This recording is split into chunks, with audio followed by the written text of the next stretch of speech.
ಏಕಲವ್ಯನ ಸಾಧನೆ. ಕಥಾ ಸಂದರ್ಭ: ದ್ರೋಣಾಚಾರ್ಯರು ಧನುರ್ವಿದ್ಯಾ ಪಾರಂಗತರು. ಆದುದರಿಂದ ಭೀಷ್ಮಾಚಾರ್ಯರು ಅವರನ್ನು ಕೌರವರಿಗೂ ಪಾಂಡವರಿಗೂ ಬಿಲ್ಲುವಿದ್ಯೆಯನ್ನು ಕಲಿಸುವ ಗುರುಗಳಾಗಿ ನೇಮಿಸುತ್ತಾರೆ.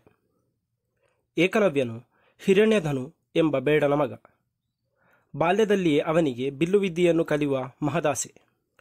ಧನುರ್ವಿದ್ಯೆಯನ್ನು ಕಲಿಸುವ ಗುರುಗಳ ಕುರಿತಾಗಿ ತಂದೆಯೊಡನೆ ವಿಚಾರಿಸುತ್ತಾನೆ.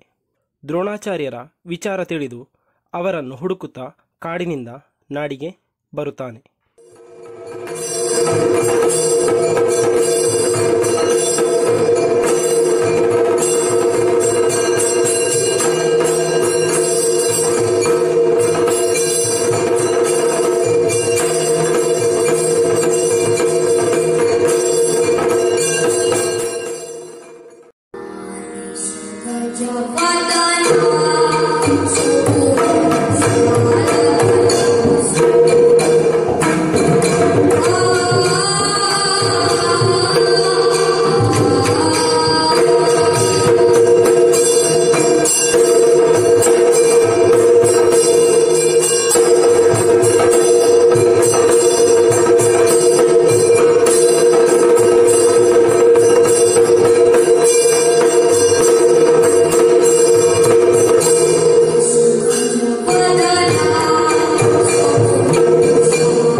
ಪ್ರೀತಿಯ ಮಕ್ಕಳೇ, ನಮ್ಮ ಪಠ್ಯಭಾಗದಲ್ಲಿ ಬರುವ ಎಲ್ಲ ಪಾಠಗಳನ್ನು ನಾವು ವಿವಿಧ ವ್ಯವಹಾರ ರೂಪಗಳ ಮೂಲಕವಾಗಿ ಕಲಿಯುತ್ತಿದ್ದೇವೆ. ಹಾಗೆ ಕೆಲವು ಪಾಠಗಳನ್ನು ನಾವು ಕಲಾರೂಪಗಳ ಮೂಲಕವಾಗಿ ಕಲಿಯಲು ಸಾಧ್ಯವಿದೆ. ಆ ಪ್ರಕಾರವಾಗಿ 8ನೇ ತರಗತಿಯ ಪಠ್ಯದಲ್ಲಿರುವಂತಹ ಏಕಲವ್ಯನ ಸಾಧನೆ ಎಂಬ ಪಾಠಭಾಗವನ್ನು ನಾವು ಯಕ್ಷಗಾನದ ರೂಪದಲ್ಲಿ ಕಲಿಯಲು ಸಾಧ್ಯವಿದೆ.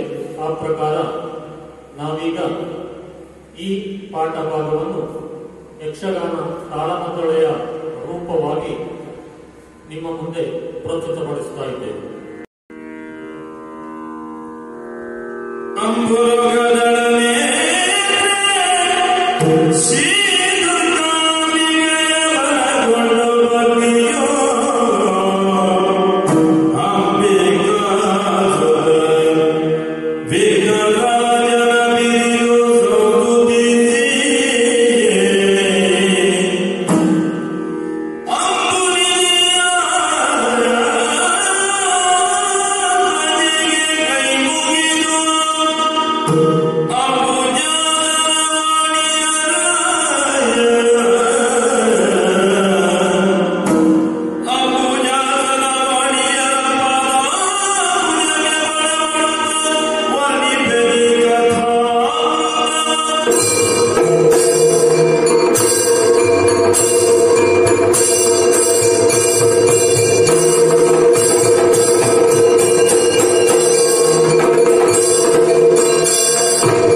ವಿದ್ಯೆ ಕಲಿಯಬೇಕೆನ್ನುವಂತ ಹುಮ್ಮತ್ತು ಹಿರಣ್ಯಧನುವಿನ ಮಗನಾದ ಈ ಏಕಲವ್ಯನಿಗೆ ಯಾವತ್ತೂ ಇದೆ. ಆದರೆ ಈ ಕಾಲದಲ್ಲಿ ಯಾರಲ್ಲಿ ವಿದ್ಯೆ ಕಲಿಯೋಣ, ವಿದ್ಯೆ ಕಲಿಸುವವರು ಯಾರಿದ್ದಾರೆ ಎನ್ನುವುದಾಗಿಯೇ ಯೋಚಿಸುತ್ತಾ ಯೋಚಿಸುತ್ತಾ ಕಾಡ ದಾರಿಯಲ್ಲೇ ಮುಂದುವರಿದು ಬಂದೆ. ಮುಂದೆ ಮುಂದೆ ಬರುವಾಗ ಮುಂದೆ ಕಾಣ್ತಾ ಇದೆ ಯಾವುದೋ ಒಂದು ರಾಜ್ಯ. ಇಲ್ಲಿ ಅನೇಕ ಮಂದಿಗಳೆಲ್ಲ ಸೇರಿದ್ದಾರಲ್ಲ, ಇವರೆಲ್ಲ ಯಾರು? ಓಹೋ ಓಹೋ, ಅವರ ಮಧ್ಯದಲ್ಲಿ ಓರ್ವಾದರು ಕುಳಿತಿದ್ದಾರೆ. ಇಲ್ಲೆಲ್ಲ ಆಡುವುದನ್ನು ಕೇಳ್ತಾ ಉಂಟು. ಅವರು ಗುರುಗಳಂತೆ, ವಿದ್ಯೆ ಹೇಳಿಕೊಡ್ತಾರಂತೆ. ವಿದ್ಯೆ ಹೇಳಿಕೊಡ್ತಾ ಇದ್ದು ನನಗೆ ಹೇಳಿಕೊಡುವುದಿಲ್ವೇ? ನಾನು ಅವರ ಬಳಿಗೆ ಹೋಗುವುದು ಸರಿಯಲ್ವೇ?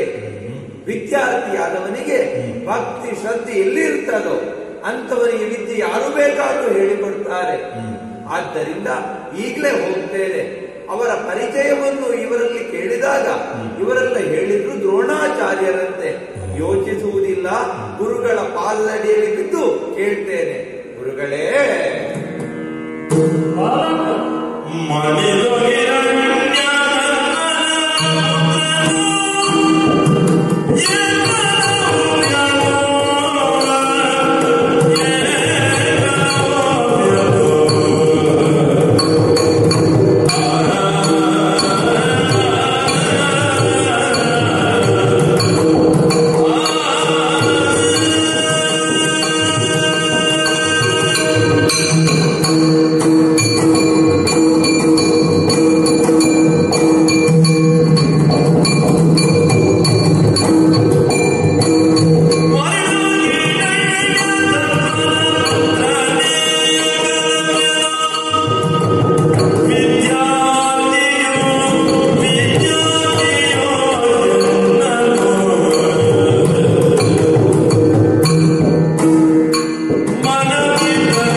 ಕರಗಳೆರಡನ್ನು ಜೋಡಿಸಿ ಬೆನ್ನು ಬಾಗಿಸಿ ಪಾದದ್ವಯಗಳಿಗೆ ವಂದಿಸಿಕೊಂಡೆ.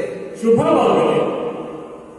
ಗುರುಗಳೇ, ನಿಮ್ಮನ್ನು ಕಾಣುವಾಗ ಮನಸ್ಸಿನಲ್ಲಿ ಅನೇಕ ಆಶೆಗಳು ಹುಟ್ಟುತ್ತಾ ಇವೆ. ಯಾಕೆ? ಇಲ್ಲಿ ಅನೇಕ ಮಂದಿಗಳು ಸೇರಿದ್ದಾರೆ. ಎಲ್ಲರಿಗೂ ನೀವು ಹೇಳಿಕೊಡ್ತಾ ಇದ್ದೀರಿ. ಹೇಳಿಕೊಡುವುದನ್ನು ನೋಡುವಾಗ ನನಗೂ ಕಲಿಯಬೇಕೆನ್ನುವಂತ ಆಶೆ ಆಗ್ತಾ ಇದೆ. ಹಾಗಾಗಿ ನಿಮ್ಮಲ್ಲಿ ಕೇಳುವುದಿಷ್ಟೇ ಗುರುಗಳೇ, ಹಿರಣ್ಯಧನುವಿನ ಮಗ ನಾನು, ಏಕಲವ್ಯ ಎನ್ನುವುದಾಗಿ ನನ್ನ ಹೆಸರು. ನನಗೆ ವಿದ್ಯೆ ಹೇಳಿಕೊಡ್ತೀರಾ? ನಿನ್ನ ಹೆಸರು ಏಕಲವ್ಯ? ನಿಜ. ಹೆಸರು ಹೇಳಿದ ಮಾತ್ರಕ್ಕೆ ಪರಿಚಯ ಪೂರ್ತಿ ಆಗುವುದಿಲ್ಲ ನನಗೆ. ಅಯ್ಯ ಏಕಲವ್ಯ, ಸುಂದರವಾದಂತಹ ಪ್ರಕೃತಿಯ ತಾಣದಲ್ಲಿ ವಿಶಾಲವಾಗಿ ಹಬ್ಬಿರುವಂತಹ ಹಸ್ತಿನಾಪುರ, ಇಂತಹ ಸುಂದರವಾದಂತಹ ಈ ಪರಿಸರದಲ್ಲಿ ನೂರಾರು ವಿದ್ಯಾರ್ಥಿಗಳು ವಿದ್ಯಾರ್ಜನೆಯನ್ನು ಮಾಡ್ತಾ ಇದ್ದಾರೆ. ನಿಜ. ಅದೇ ಆಸೆಯನ್ನು ಪೂರೈಸುವುದಕ್ಕೋಸ್ಕರವಾಗಿ ತಂದೆ ಅಂತ ಹೇಳಿದೆ. ಹೌದು. ಏಕಲವ್ಯ ಏನು? ಹೆಸರು ಹೇಳಿದ ಮಾತ್ರಕ್ಕೆ ಪರಿಚಯ ಪೂರ್ತಿ ಆಗುವುದಿಲ್ಲ. ಅವನು ಎಲ್ಲಿಯವರು, ಅವನ ತಂದೆ ತಾಯಿ ಯಾರು, ಅವನ ಕುಲಗೋತ್ರ ಏನು ಎಂಬುದನ್ನು ಪೂರ್ತಿಯಾಗಿ ತಿಳಿದುಕೊಂಡ ಮೇಲಷ್ಟೇ ಅವನು ಯಾರು ಎಂಬುದು ಪ್ರಪಂಚಕ್ಕೆ ತಿಳಿಯಲ್ಪಡುತ್ತದೆ. ಹಾಗಾಗಿ ಏಕಲವ್ಯ, ಏನು ನೀನು ಯಾರು, ನಿನ್ನ ಹಡೆದಂತಹ ತಂದೆ ತಾಯಿಗಳು ಯಾರು, ಕುಲಗೋತ್ರ ಏನು ಎಂಬುದನ್ನು ಹೇಳಿದೆಯ ಅಂತ ಆದರೆ ಮುಂದೆ ಆಲೋಚಿಸಬಹುದು. ಎನ್ನ ಪರಿಚಯವೇ ಗುರುವರ್ಯ.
ಹೊರಗೆ ಒಂದು ಕಾಡಿದೆ. ಕಾಡಿನಲ್ಲಿ ನಮ್ಮ ಸಂಸಾರವೂ ಅಲ್ಲಿದೆ ಗುರುಗಳೇ. ಎನ್ನ ತಂದೆ ಹಿರಣ್ಯದನು ಎನ್ನುವುದಾಗಿ ಹೇಳಿದೆ. ಅವರು ಸಾಮಾನ್ಯದವರಲ್ಲ, ಅವರು ಕಾಡಿಗೆ ರಾಜರಿದ್ದಾರೆ, ಕಾಡನ್ನೇ ಆಳುವವರಿದ್ದಾರೆ. ಅವರ ಪ್ರೀತಿಯ ಮಗನಾಗಿ ಬೆಳೆದೆ. ಎಲ್ಲರೂ ಬೇಟೆಯಾಡ್ತಾರೆ, ಬೇಟೆಯಾಡಿ ನಮಗೆ ಬೇಕಾದಂತಹ ವಸ್ತುಗಳನ್ನು ತರ್ತಾರೆ, ಅದನ್ನೇ ತಿಂದು ಜೀವಿಸ್ತೇವೆ. ಆದ್ರೆ ನಮಗಿರುವ ಉದ್ದೇಶ ಯಾವುದು? ಕೇವಲ ಬೇಟೆಯಾಗಕೂಡದು, ಅದರಿಂದ ಮುಂದಿನದನ್ನು ಕಲಿಯಬೇಕು ಎನ್ನುವಂತಹ ಹುಮ್ಮಸ್ಸು ನನ್ನಲ್ಲಿ ಬಂದ ಕಾರಣ ನಿಮ್ಮೆಡೆಗೆ ಬಂದೆ. ಕೇವಲ ಬೇಟೆಯಾಡಿ ಮಾತ್ರ ಜೀವಿಸುವುದಲ್ಲ ಗುರುಗಳೇ, ಪರಮೇಶ್ವರನ ಕುರಿತು ಅನೇಕ ಭಕ್ತಿಗಳನ್ನು ಇಟ್ಟುಕೊಂಡವರು ನಾವು. ಗಾಢವಾದ ಭಕ್ತಿಯ ಮುಖೇನ ಆತನನ್ನೇ ಆರಾಧಿಸ್ತೇವೆ. ಈಗ ಎನ್ನ ಎದುರಿಗೆ ಕಾಣುವಂತಹ ನಿಮ್ಮನ್ನು ನೋಡುವಾಗ ನಾವು ಆರಾಧಿಸುವಂತಹ ಪರಮೇಶ್ವರನೇ ನಿಮ್ಮ ರೂಪದಲ್ಲಿ ಎನ್ನೆದುರಿಗೆ ಬಂದಿದ್ದಾನೆಯೋ ಇನ್ನು ಆಗಿ ವಾಸವಾಗ್ತಾ ಇದೆ.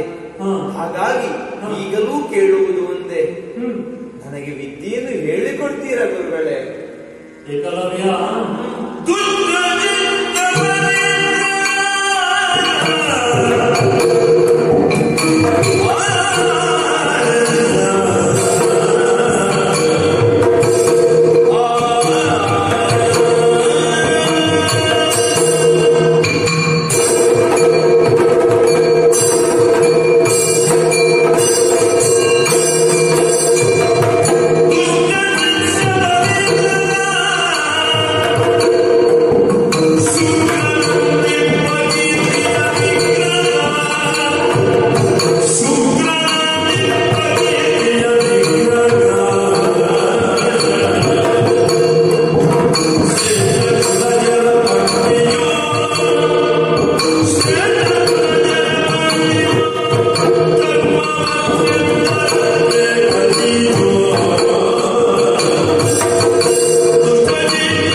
ಸಂತೋಷವಪ್ಪ.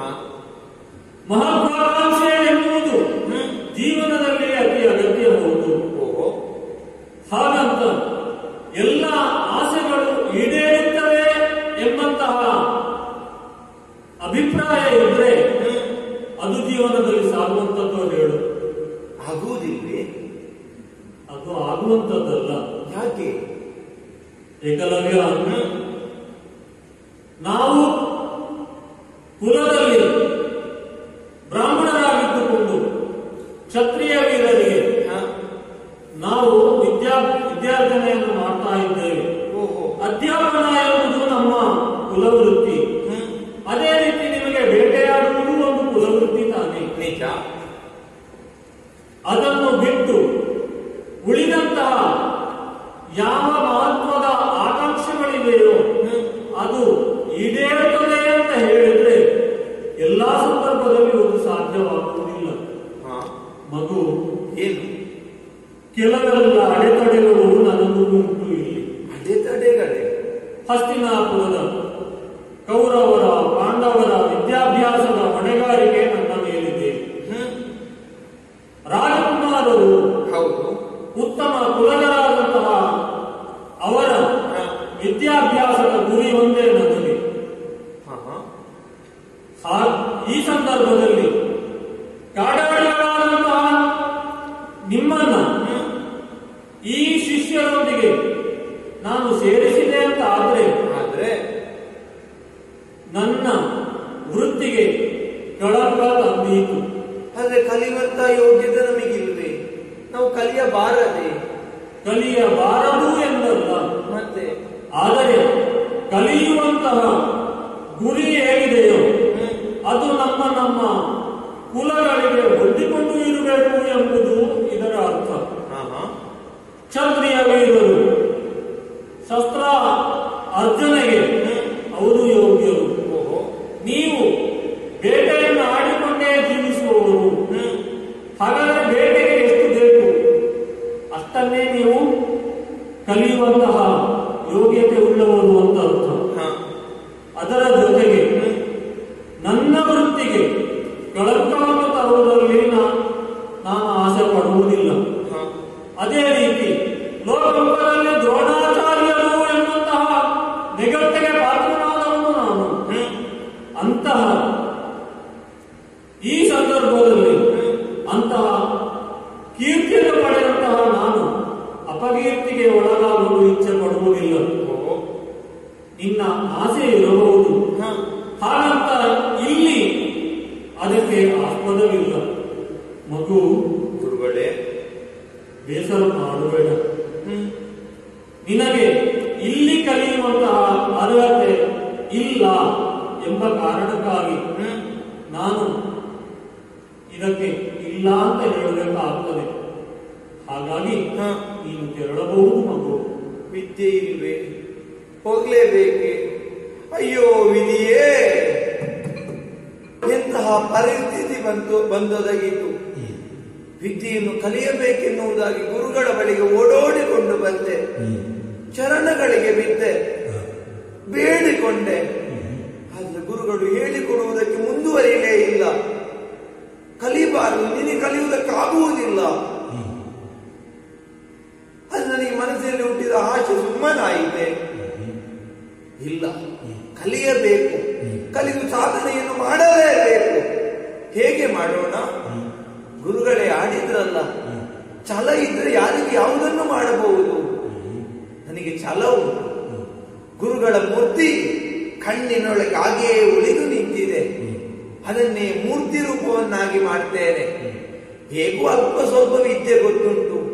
ಬೇಟೆಯಾಡಲಿಕ್ಕೆ ಅಭ್ಯಾಸ ತಂದೆ ಮಾಡಿಸಿದ್ದಾರೆ. ಅದನ್ನೇ ಮೂಲವಾಗಿರಿಸಿಕೊಂಡು ಹೇಗೆ ಬಾಣ ಹಿಡಿಯಬೇಕೆನ್ನುವುದನ್ನು ಕಲಿತಿದ್ದೇನೆ. ಗುರುಗಳನ್ನು ಮೂರ್ತಿ ರೂಪದಲ್ಲಿ ಕಾಣುತ್ತಾ ವಿದ್ಯೆಯನ್ನು ಕಲಿತೇನಂತೆ, ಮುಂದುವರಿಯುತ್ತೇನೆ.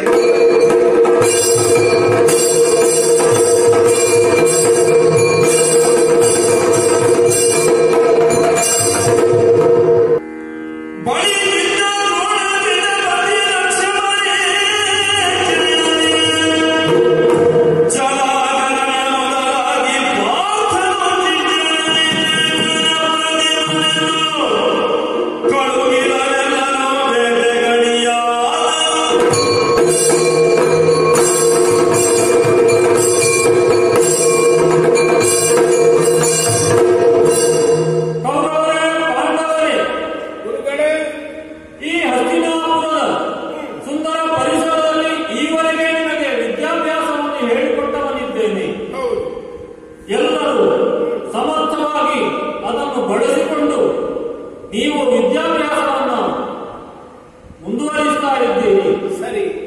ಹಾಗಂತ ಇದಕ್ಕೆ ಒಂದು ಪರೀಕ್ಷೆ ಹೇಳುವಂತಹ ಅಗತ್ಯ ಉಂಟು. ಹೌದು.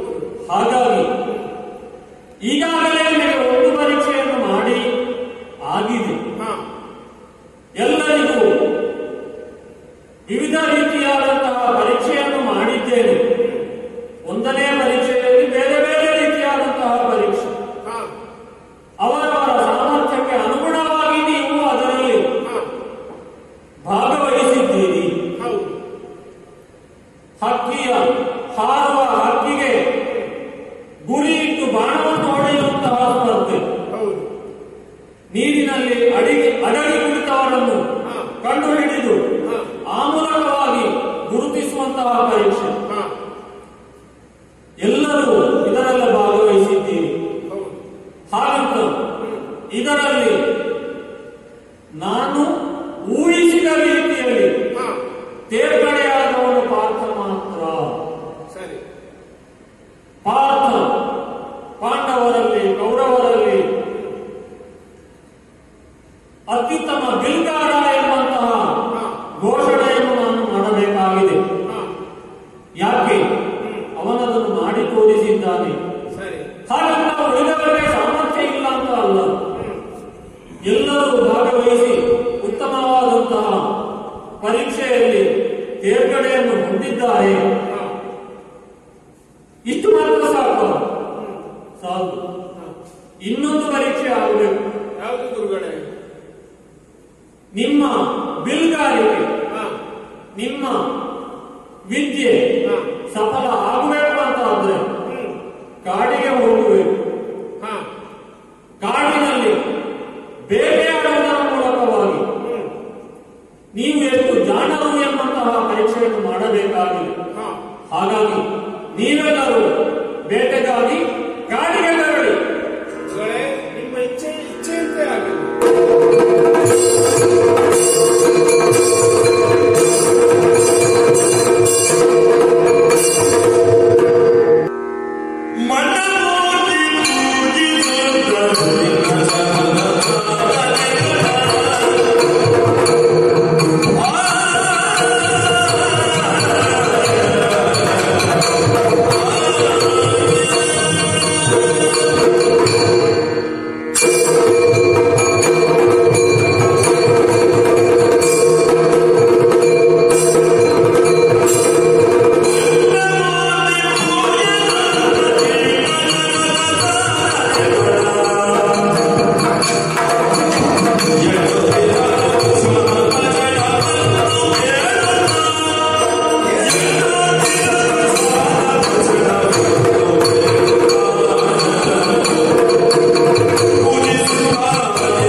ಗುರುಗಳನ್ನೇ ಪೂಜಿಸುತ್ತಾ ಇರುತ್ತೇನೆ.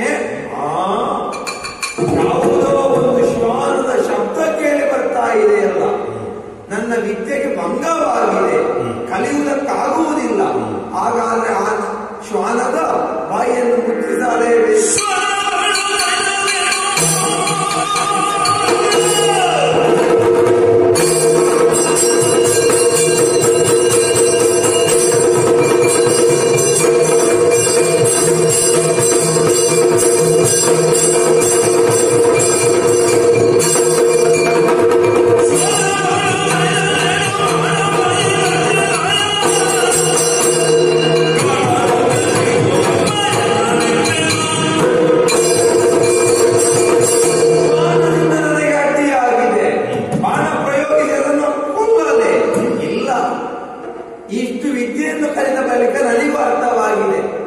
ಹಿಂಸೆ ಮಾಡಕೂಡದು. ಅದು ನನಗೂ ಆ ವಿದ್ಯೆಗೆ ಭಂಗವಾಗಿದೆಯಲ್ಲ, ಇದನ್ನು ತಡೆಯುವುದು ಹೇಗೆ ಯೋಚಿಸಿದೆ. ಶಬ್ದವೇದ ಈ ವಿದ್ಯೆಯನ್ನು ಕಲಿತಿದ್ದೇನೆ. ಹಾಗಾಗಿ 7 ಬಾಣಗಳ ಮುಖೇನ ಆ ಶ್ವಾನದ